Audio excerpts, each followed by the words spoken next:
संसद का मॉनसून सत्र 21 जुलाई से शुरू हो रहा है। सत्र में करीब 21 बैठकें होंगी। जानकारी के मुताबिक सरकार इस सत्र में 8 नए बिल लाने जा रही है।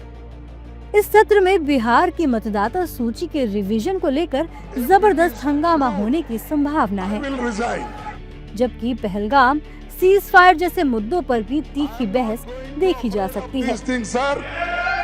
इस मॉनसून सत्र को लेकर नेताओं की प्रतिक्रिया भी आ रही है।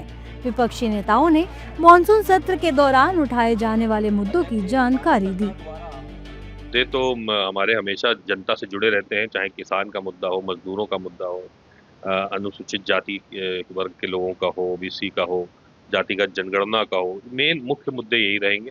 बाकी जो बिल्स आएंगे उस पर भी चर्चा होगी, उसको भी देखा जाएगा, पढ़ा जाएगा।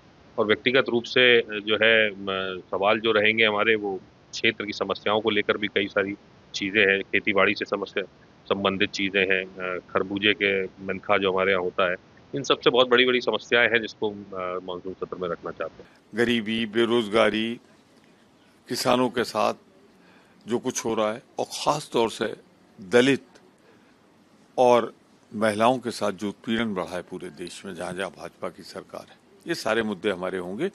फिर हम सत्र शुरू होने के पहले बैठेंगे, बैठ के इंडिया गठबंधन के सारे साथियों के साथ बैठकर जो सर्वसम्मत, जो सहमत बनेगी उसके अनुसार कार्य करेंगे। जबकि बीजेपी के नेता विपक्षी दलों पर संसद न चलने देने का आरोप लगा रहे हैं और सकारात्मक भूमिका निभाने की बात कह रहे हैं। संसद का जो सत्र होता है और संसद का सदन भी चर्चा के लिए होता है, लेकिन वो चर्चा सार्थक होनी चाहिए। पिछला हमारा जो अनुभव है वो अनुभव कोई ठीक नहीं है। विपक्षी दल किसी न किसी गैर जरूरी मुद्दे को लेकर के संसद में हंगामा करते हैं, संसद चलने नहीं देते हैं। लेकिन यदि वो कोई किसी भी विषय पर चर्चा करें तो सरकार ने बार बार इस बात को स्पष्ट किया है कि सरकार चर्चा के लिए तैयार है। विपक्ष को सकारात्मक भूमिका निभानी होगी।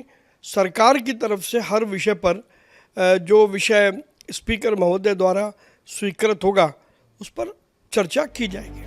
बहरहाल विपक्ष के तेवरों को देखते हुए आगामी संसद सत्र हंगामेदार होने की संभावना है। 21 जुलाई से शुरू होने वाला ये मॉनसून सत्र 21 अगस्त तक चलेगा। सच्चाई को मानने के लिए वो तैयार नहीं है। ऐसे ही खबरों के लिए सुदामा न्यूज को लाइक और फॉलो करना ना भूलें।